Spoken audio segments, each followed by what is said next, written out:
Salut Roger. Salut Fares. Alors Roger, le sujet du jour. Alors le sujet du jour, c'est les Taolu.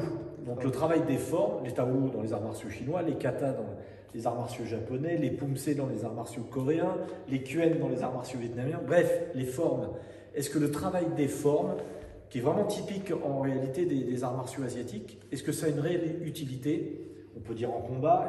Quelle utilité ça a finalement de pratiquer les Taolu? C'est ça le sujet en fait. Voilà, alors le Taolu, voilà, la voie, la route qu'on condense dans des mouvements chorégraphiés qu'on peut pratiquer tout seul, en général, avec ou sans armes.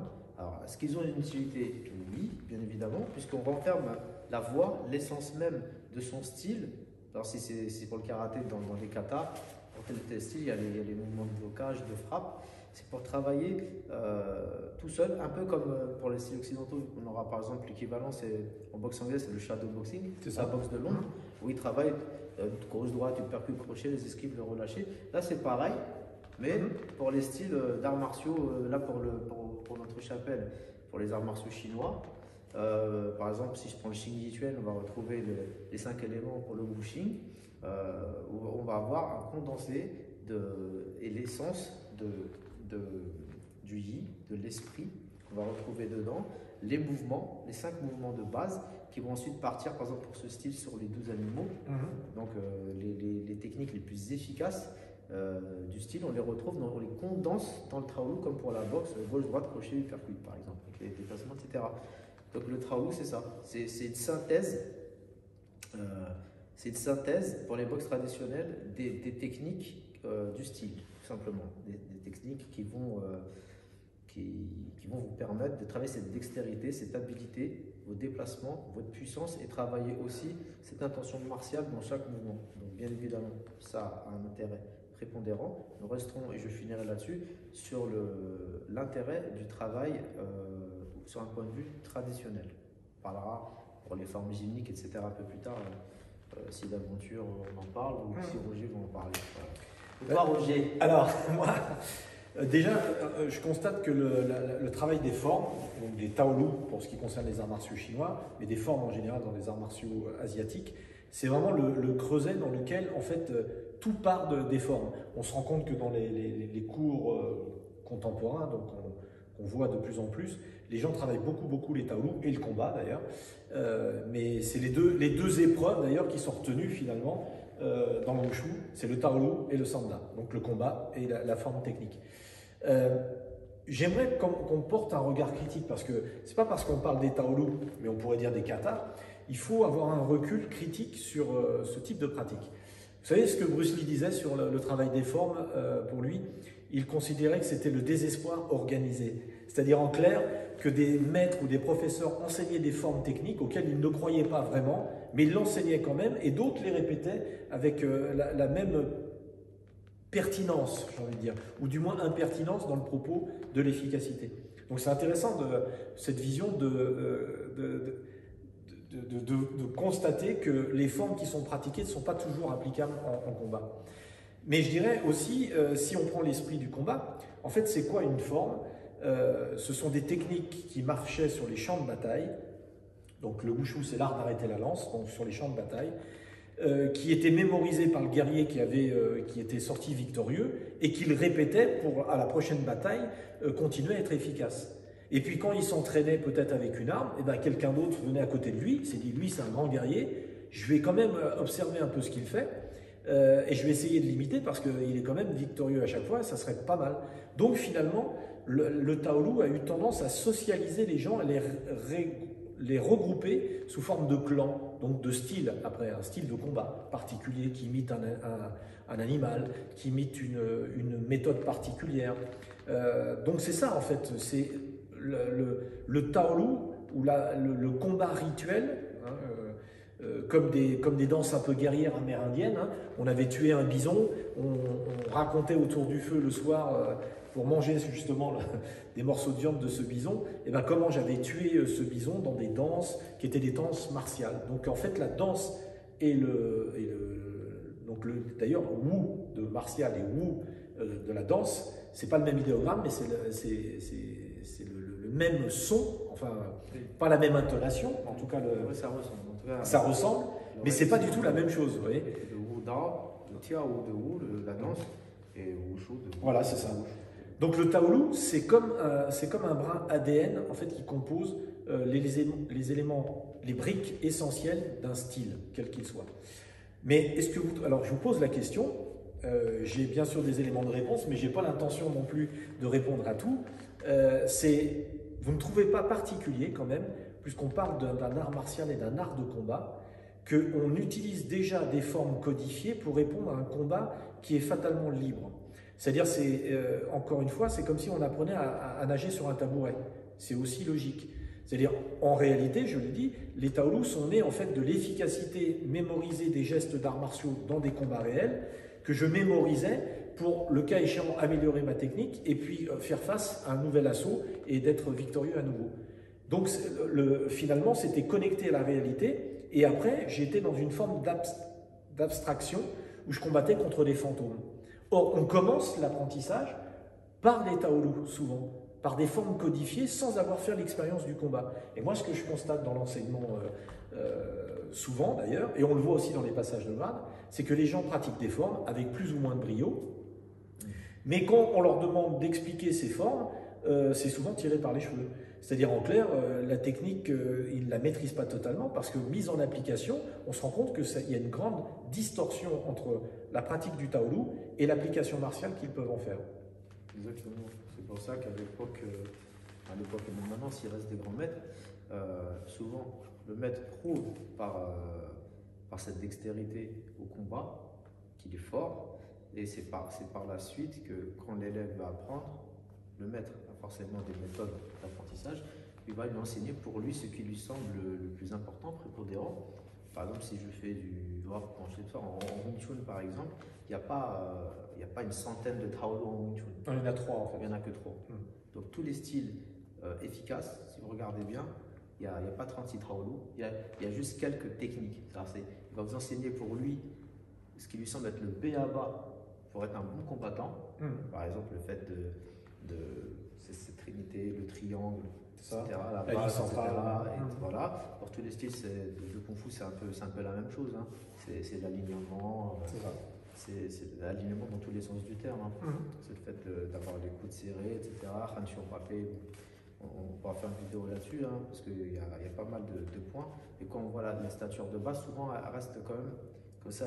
Quand on la voit de l'extérieur, ça reste souvent très, très simple et non pas des choses très fantasmagoriques, très, très jolies, qu'on peut voir dans les films de Jet Li, ou souvent dans les spectacles. Donc, efficacité dit simplicité. C'est vrai. Donc, souvent, pas ou presque pas de Taolu dans le style. C'est-à-dire que si on prend le Shingi, par exemple, il y a 5 éléments et de ces 5 éléments naissent les 12 animaux. C'est ça. Mais c'est juste des variantes des 5 éléments. Ensuite, il n'y a rien. Ils ont juste un Yan Fan Xing rituel. C'est juste un aller-retour de ces 5 Ce sont des exercices en fait. Et ensuite, c'est directement un Taolu où il y a les 12 animaux. Donc, c'est une variante de ces 5 techniques. Point. Ensuite, c'est que des exercices à deux, du combat, etc. Et après, on passe du combat ou des toilettes, on parlait des c'est ça, du travail à deux, des mises en application en fait, des conformes. Voilà, ils travaillent à deux, etc. Ils travaillent ce qu'on appelle maintenant, c'est à la mode d'employer des termes anglo-saxons. Ils font des drills. Des drills, comme ça, pipapapa, moi à deux, ils se font des exercices, etc. Exactement ce qu'on fait maintenant en réalité, sauf avec l'utilité du moment. Et ensuite, ils passent donc du travail à deux, des fois parce qu'ils n'ont pas le choix, au travail singulier, tout seul. Voilà. Oui, et puis j'aimerais aussi, le Taolu est un mode pédagogique pour enseigner les arts martiaux. Pour moi, il ne doit pas être l'unique et seul mode. Le problème, c'est que si on regarde la constitution finalement d'un enseignement, dans l'enseignement des arts martiaux chinois, il y a 7 niveaux, en fait, 7 niveaux pédagogiques. Le premier, c'est le Kung Fu. Kung Fu dans le sens de Kung Fa, c'est-à-dire de travailler les habiletés physiques, la résistance, la force, la souplesse, le cardio aussi. Donc ça, c'est les bases techniques, les bases physiques de l'art martial. C'est le premier. Ensuite, on a les Qigong, c'est le travail des bases, donc des bases techniques de l'école, les positions, les coups de poing, les coups de pied, les sauts, les clés, les saisies, enfin, etc.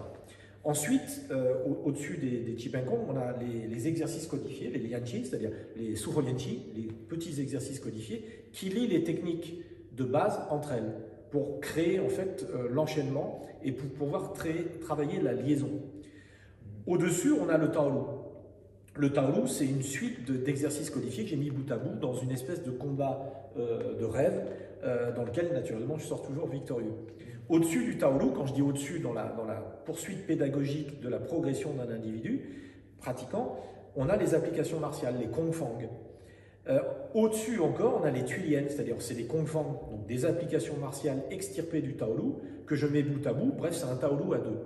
Et enfin, en dernier lieu, on a le Sanso, c'est-à-dire le combat libre, où on a l'expression pure du combat. Alors, quand je dis Sanso, ce n'est pas l'expression sportive nécessairement, c'est le combat.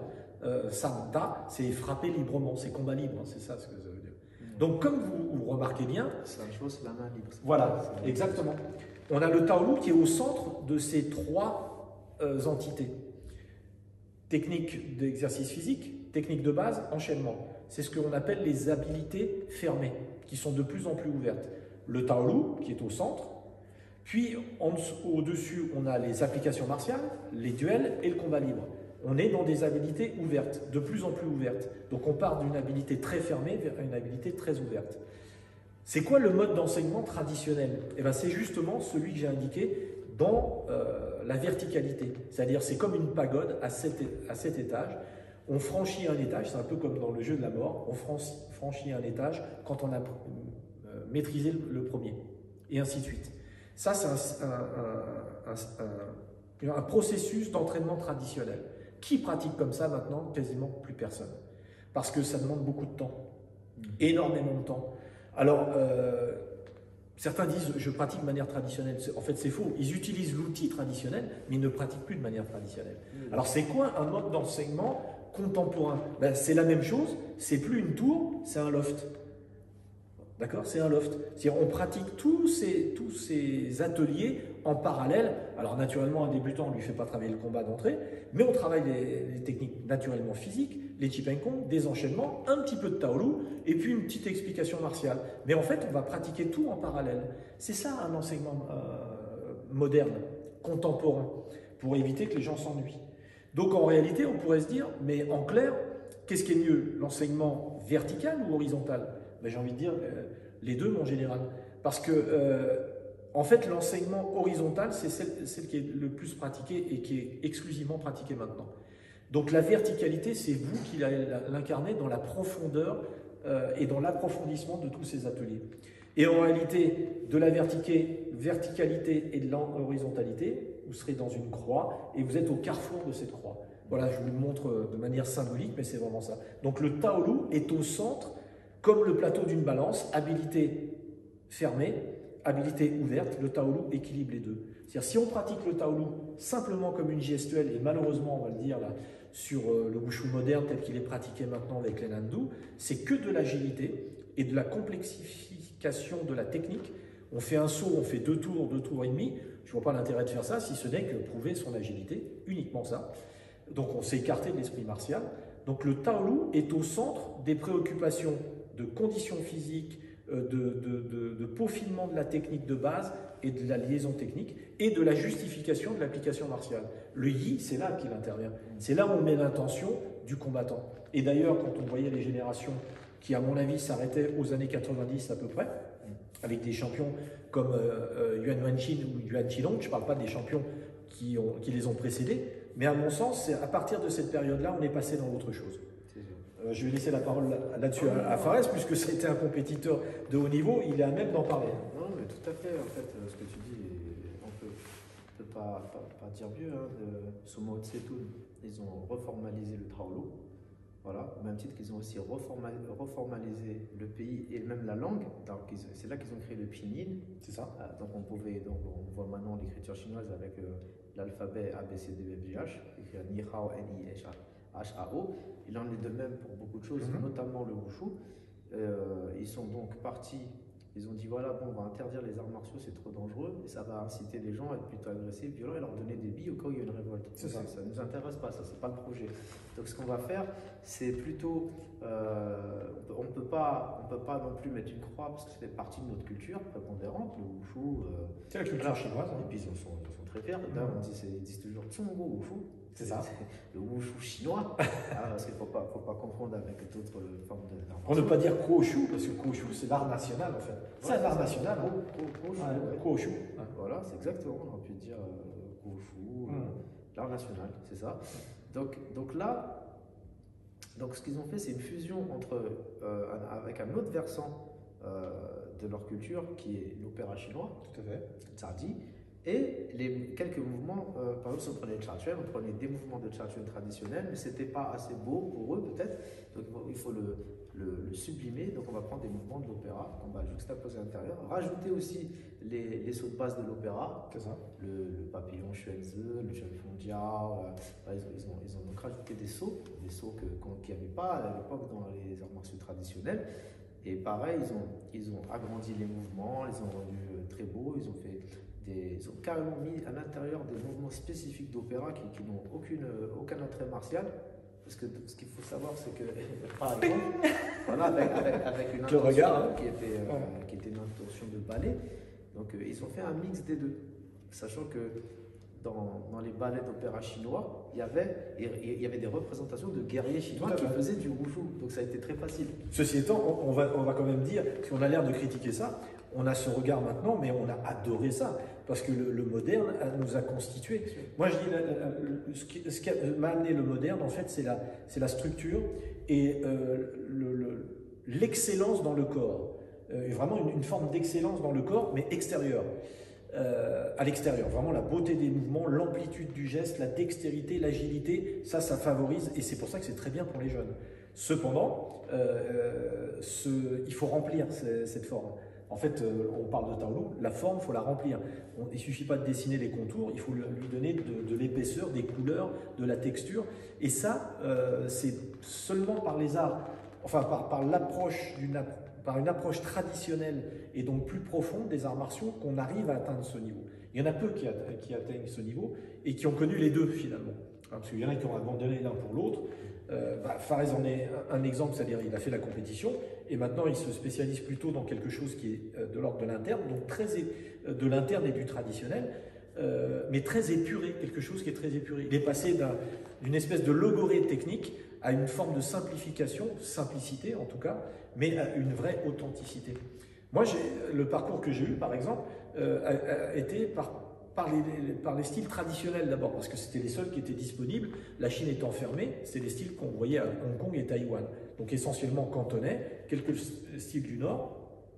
Donc j'ai été pétri par cette culture, puis j'ai connu, en fait, c'est un peu comme ce que j'ai vécu à l'école, j'ai connu les maths modernes. Donc alors pour le coup, les maths modernes, moi ça m'a complètement paniqué.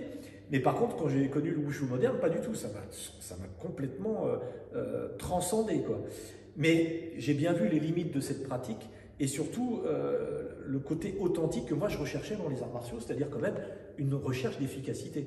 Il faut dire que le moderne, tel qu'il est pratiqué maintenant, c'est complètement éloigné de l'esprit martial. C'est une danse martiale, mais c'est plus un art martial. Oui, exactement. C'est que quand Mao Tse-tung a reformalisé le wushu Traolu, il y avait encore cet esprit, cette tension martiale, comme tu as dit, jusqu'à la fin des années 90. C'est ça. Sous l'époque encore de Yuan Yuanqing qui a refait un championnat du monde en 97, fin 97 même. Il avait fait à Rome, il avait fait à Rome. À Rome, il me semble. Hein. Ouais. Bon, il a fait Rome, ensuite c'était Wugang. Bon, après, on a commencé à partir dans tout ce qui est acrobatie de très haut niveau, hein, tout ce qui était 720 degrés et tout. Donc là c'était terminé. L'esprit martial, la complètement. C'était évaporé complètement. C'était évaporé, c'était tiolé, c'est désintégré, c'est comme vous voulez, mais en tout cas, jusqu'à nos jours, maintenant, on peut même parler de la mort du wushu moderne. Ah oui, toi tu penses ça.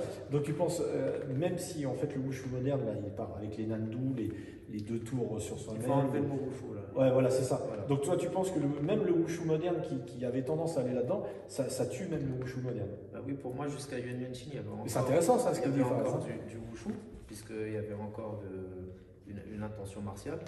Mais là, vous pouvez mettre l'intention martiale que vous voulez, qu'on fait des mouvements comme ça, des choses Oui, comme ça fait. Si on met une intention martiale, il n'y a plus rien de martial. Les mouvements, ils sont trop partis. On a laissé les gens libre cours à leur imagination. Donc après, les gens disaient oui, maintenant j'ai mon style. Oui, mais il faut des bases du style pour faire ton style. Si tu représentes du Changchuan, il faut que ce soit des mouvements de Changchuan. Voilà, mais de vrai Changchuan. Donc à ce moment-là, à partir du moment où il n'y a plus de base traditionnelle, plus de ciment, et qu'il n'y a pas d'entraînement qui prépare aux arts martiaux, donc réellement au combat, il n'y a plus rien. Donc là, on n'est que dans de la gym. C'est ça. Donc en gros, ils ont réussi à détruire le wushu. Le travail a commencé dans les années 30, on va dire, allez, à nos jours. Donc c'est ça. C'est complètement ça. Il y a eu plusieurs stades en fait d'évolution. Il y a eu la République populaire de Chine, effectivement, quand la Chine s'est refermée à la suite de la guerre sino-japonaise et que Mao, c'était l'avènement de Mao Tse-tung. Donc Chiang Kai-shek est parti à Formose. Donc moi j'ai été à Taïwan, donc Formose, pour étudier le wushu à Hong Kong. Donc c'était les seuls éléments chinois que nous avions, plus que la Chine, on savait pas la Chine continentale ne savait pas du tout ce qui s'y passait. Moi j'y suis allé à l'ouverture, donc l'ouverture de la Chine, en 82, particulièrement avec le temple de Shaolin. Et en fait, à cette époque-là, déjà était en gestation le style de Shaolin, d'ailleurs, en tant que tel, n'a été que plus reformatage des écoles qui étaient dans la province du Henan, des universités. On a pris des gens qui étaient dans ces universités, on leur a rasé la tête, on leur a appris les simulacres, je dirais, du bouddhisme Chan, et puis on les a mis dans le temple de Shaolin, puis, parce qu'on a vu qu'il y avait un vrai engouement, après le blockbuster qu'avait fait Jet Li, donc Li Lianji, avec le film Le Temple de Shaolin, ça a fait un carton, et donc ils se sont dit, tiens, on va faire Euro Disney des arts martiaux, quoi, en clair, c'est ça. Ça ne croyez pas quand je dis ça, c'est une critique du temple de Shaolin, c'est pas du tout ça, au contraire. oui, c'est l'histoire. C'est l'histoire, c'est la vraie histoire. Le temple Après, de Shaolin a été brûlé quand même 2 fois. Bah voilà, et puis c'est reconstruit à chaque fois. Et ces moines, en tout cas ceux qui le sont, ou ces pratiquants de Shaolin, ont une super dextérité pour la plupart d'entre eux. Je note même que la plupart pratiquent le wushu moderne. Et donc rares sont ceux qui pratiquent les formes dites de tradition. Il y en a quelques-uns, mais c'est souvent des gens qui ont plus de 35 ans, 40 ans. Ça, pour les Chinois, c'est un peu âgé pour le wushu. Donc ils passent de ce côté-là. Mais la formation de base, elle est souvent moderne. Hein. Les titoets, les jetés de jambes, tout ça est exactement pareil. Il n'y a que les taolu qui changent, en fait, uniquement ça. Donc dans les années 50-55, a été créée en fait la Commission nationale du sport et des arts martiaux. Et on a réuni des maîtres très coopérants qui ont créé des formes pour enseigner dans les universités et former des instructeurs et des professeurs dans les universités. Donc on a bâti des formes de Shangchuan avec des progressions, Tinsu, Shaolien, Tzu-Chi, etc., etc. Donc différentes formes, très scolaires d'ailleurs. On a fait la même chose avec le Nanchuan. Le Nanchuan, c'est un style de synthèse d'ensemble de boxe du Sud. On a fait la même chose pour les armes, en définissant les armes, bâton, sabre, épée, lance, etc. Le tai chi à l'épée. Bref, on a créé tout un environnement, un cursus universitaire d'éducation physique, et on a transmis ça dans toute la Chine avec tous les élèves que ça a fabriqué. C'est un modèle très formalisé occidental. Hein, c'est ça, bien, exactement. Ces influences, on pourra dire, les Chinois directement communistes staliniens. C'est ça. Donc, oui, parce qu'il y avait la présence des Russes au niveau militaire. Le sanda, d'ailleurs, est une émanation du sambo. En réalité, on nous fait croire que le sanda est la quintessence du wushu et que ça a toujours été pratiqué. La seule chose qui était pratiquée, c'est le combat sur l'estrade. On disait ta le tai, combattre sur l'estrade. Mais en réalité, les gants de boxe, les plastrons, les casques, tout ça est venu du sambo russe. Et puis aussi de l'imitation des boxes occidentales.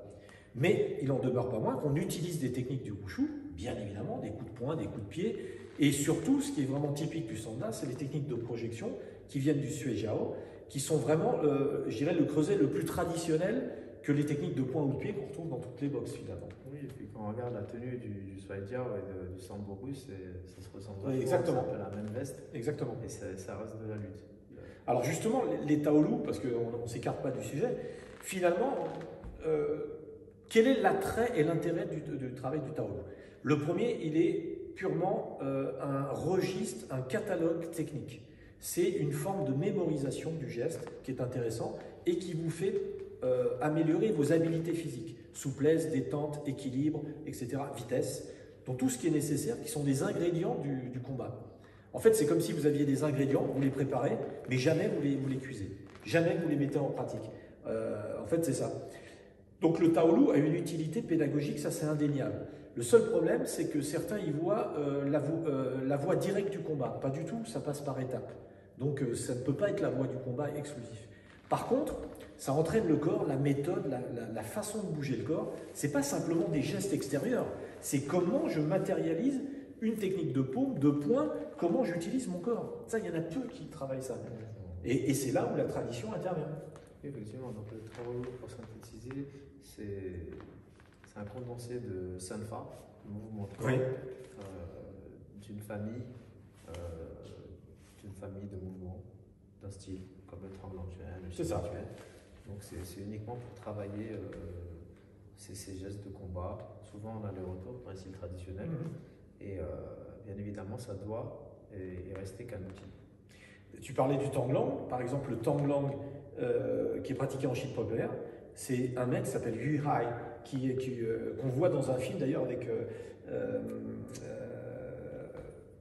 notre ami qui joue dans Matrix, Keanu Reeves, c'est Tai Chi Master je crois, où on le voit, il enseigne en fait à celui qui est le héros du combat libre là-dedans, qui pratique d'ailleurs le Tai Chi. Donc Yu Hai, c'est le véritable maître que vous voyez, et qui faisait partie des premières équipes de démonstration avec le petit Jet Li, qui démontrait en fait des boxes. Et il a créé de toutes pièces, comme tu l'as dit tout à l'heure, à partir de l'opéra de Pékin, une forme de menthe religieuse qui n'a rien à voir avec le style que moi-même j'ai pratiqué avec un grand maître qui s'appelle Cao Tao Chen.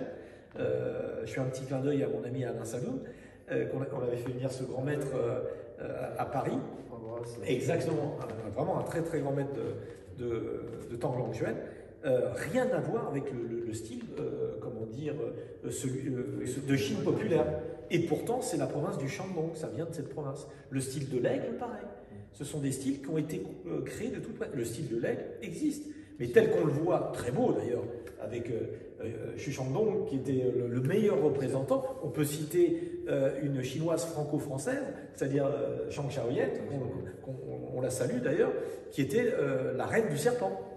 Encore une fois, ça, ce sont des styles, l'aigle, la menthe religieuse, le serpent, ce sont des styles qui ont été créés de toutes pièces. Mais ce sont des systèmes qui existaient, mais qu'on a rendus beaucoup plus jolis et beaucoup plus spectaculaires, comme le dit Tang Xuan, d'ailleurs, la boxe des culbutes. Ils ont fait des formes codifiées qu'on pouvait rentrer dans un tapis 14/8. Voilà. Voilà pour les besoins de l'époque, c'est-à-dire de la propagande de la culture chinoise, de l'esthétisme et l'efficacité de leur style. Voilà. Alors c'est vrai que ces formes sont pratiquées, tu l'as dit, sur une surface de 14/8. Alors déjà, d'avoir une surface de 14/8 avec un tapis de wushu, à l'époque c'était des tapis comme des tapis chinois, ou des moquettes ou des choses comme ça. D'abord, l'équipement coûte très cher. 2, il faut avoir la place pour 10 000 € une moquette. 10 000 €, voilà, c'est ça. Parce que c'était des moquettes faites artisanalement. Ouais, c'était lourd en plus, c'était très lourd. Moi j'en ai porté quelques-unes, pas tout seul. Ah oui, on roulait ça, et à la fin des entraînements, on enlevait même les bloches là, au sol, avec les doigts. C'est tout le monde tic tac tac tac. Ouais, ça c'est quand on était plus jeune. Maintenant on a des aspirateurs, c'est plus pratique. Mais en réalité, donc le Taolu, en définitive, c'est un bon système pédagogique d'apprentissage. Le seul reproche que j'ai fait, c'est que c'est devenu le mode opératoire pédagogique presque essentiel, particulièrement dans les styles internes comme le Tai Chi. En fait, les écoles de Tai Chi pratiquent essentiellement des formes, la forme 24, la forme 108, ils travaillent que les formes. Plus rarement les Tuisho, il y a quelques écoles quand même, mais ce n'est pas la loi du nombre, et encore moins les applications martiales. Si tu prends cette exemple spécifique, ça devrait rester comme pour le reste un outil. C'est ça. Passer de la forme au travail à deux, puis quand on dénote, on voit qu'on n'est pas assez fluide dans tel et tel mouvement, notre fatigue n'est pas assez puissante, etc. Revenir après au Tao et le travailler pour C'est ça. ensuite trouver de l'intérêt et une complémentarité avec le travail à deux. Sinon, ça perd son sens. Donc, il faut toujours passer de l'un à la l'autre. forme au travail à deux. C'est De la ça. forme, en gros, du shadow boxing en boxe au sparring. C'est pareil. En fait, c'est comme une page d'écriture. Finalement, quand on travaille les taolu, on refait des belles lettres. On essaye de bien les cadrer avec les interlignes, comme quand on a appris à écrire quand on était petit. Voilà. Et après, quand on écrit de manière liée. Alors, il ne faudrait pas qu'on ait fait des études de médecine, hein, sinon on est illisible. Ah oui, c'est vrai. Donc, il faut bien dessiner ces lettres. Et il faut quand même indiquer que, là pour le coup, on peut quand même le noter, dans les arts martiaux chinois, la dextérité, l'agilité dans les taolu est extraordinaire. C'est peut-être un des rares arts martiaux, en tout cas, qui a développé aussi loin cette dextérité, cette beauté du geste.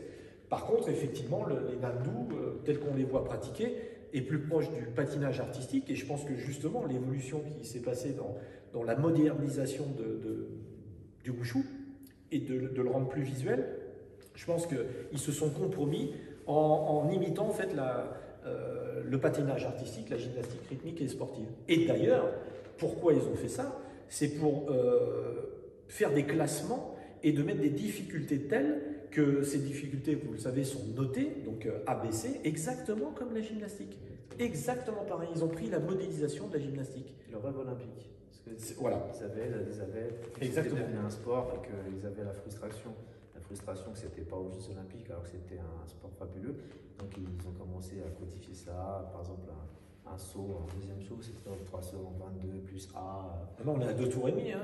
Bientôt, ils vont faire 6 tours sur place. Ah, c'est triple lutz. Exactement, triple lutz, double piqué renversé. Donc c'était tout simplement pour pouvoir présenter un format pour les Jeux Olympiques, pour répondre au CIO. Donc une fois qu'ils ont vu que leur rêve d'Olympisme c'est plus ou moins étiolé quand il y a eu les JO à Pékin. Tout à fait. Il y a énormément 2008, d'athlètes qui ont arrêté, sportifs professionnels en Chine, qui ont arrêté de faire du wushu moderne. Et tu remarqueras, dans les gradins des championnats même de Chine, il y avait de moins en moins de personnes. Maintenant, il n'y a plus personne dans les championnats du monde, même de Chine, qui se déplacent, si ce n'est les entraîneurs et les athlètes. C'est ça. Voilà. Et c'est dommage parce que, pour le coup, c'est quand même quelque chose qui est très télégénique. Chose qu'il n'y avait pas il y avait pas années avant. 80, Exactement. 90, c'était bondé. Tout à fait. Ils allaient là-bas, c'était vraiment un spectacle. Ah, mais Fares a complètement raison. C'est que même en Chine, et pourtant on aime notre art martial, on aime toutes ces tendances, mais il faut avoir un regard critique et de se dire que ce wushu tel qu'il a évolué est quand même un échec quelque part. Bien sûr, il y a une fédération internationale, il y a une fédération continentale, il y a des fédérations continentales, il y a des championnats divers et variés. Donc il y a de plus en plus, le wushu sera présent au JOJ de Dakar. C'est l'antichambre des Jeux Olympiques. Je pense que le wushu sera aux Jeux Olympiques dans plusieurs années, parce qu'il faut qu'il passe déjà ce tir de barrage, mais je pense qu'il arrivera à ça. Mais le seul problème, c'est que l'évolution est telle qu'il n'y a plus de comparaison. En fait, c'est comme si on comparait la lutte gréco-romaine au catch. C'est ça. Alors le catch, c'est extraordinaire. Vous regardez peut-être des émissions du catch américain, c'est que des personnages en fait. En fait, c'est que des personnages avec des capacités athlétiques extraordinaires, mais c'est pas du vrai combat, bien évidemment. Eh bien, le wushu devient le catch américain. C'est ça, avec leur tenue. Avec les tenues scintillantes. Avec le gel. Bientôt, ils mettront des LED. Ils vont mettre des LED. Hein. Ils ont la technologie pour ça. Des choses qui brillent. Donc voilà, je pense qu'on aura fait une belle synthèse du traditionnel. Oui, je ne voudrais pas quand même qu'on pense qu'on est en train de casser notre discipline ou d'autres disciplines. Parce que ce qui est valable, on parle du wushu, rappelez-vous, on pourrait en dire tout autant des katas de certains styles, de pumse ou de choses comme ça. On va passer sur la critique. Mais voilà, c'est ça. On laissera nos amis pratiquants de taekwondo, de karaté le faire eux-mêmes, mais on a aussi on pourrait dire des choses aussi. Après, ils pensent peut-être pas la même chose. Hein. Ils pensent certainement pas la même chose. Mais en tout cas, le taolu, il faut le pratiquer. Moi, je pense que oui. Mais il faut savoir ce qu'on met dedans. Là, pour le coup, c'est pas l'auberge espagnole, c'est l'auberge chinoise. Vous y amenez ce que vous voulez y trouver en réalité. Donc, oui, tout le monde est libre de pratiquer. Voilà. Le patinage artistique, comme le taolu, c'est ça. C'est des super sports, c'est esthétique, ça se permet de s'exprimer à sa façon. Il y a des gens qui aiment l'esthétique, qui sont plus quelque chose de un peu narcissique, hein, j'ai envie de dire.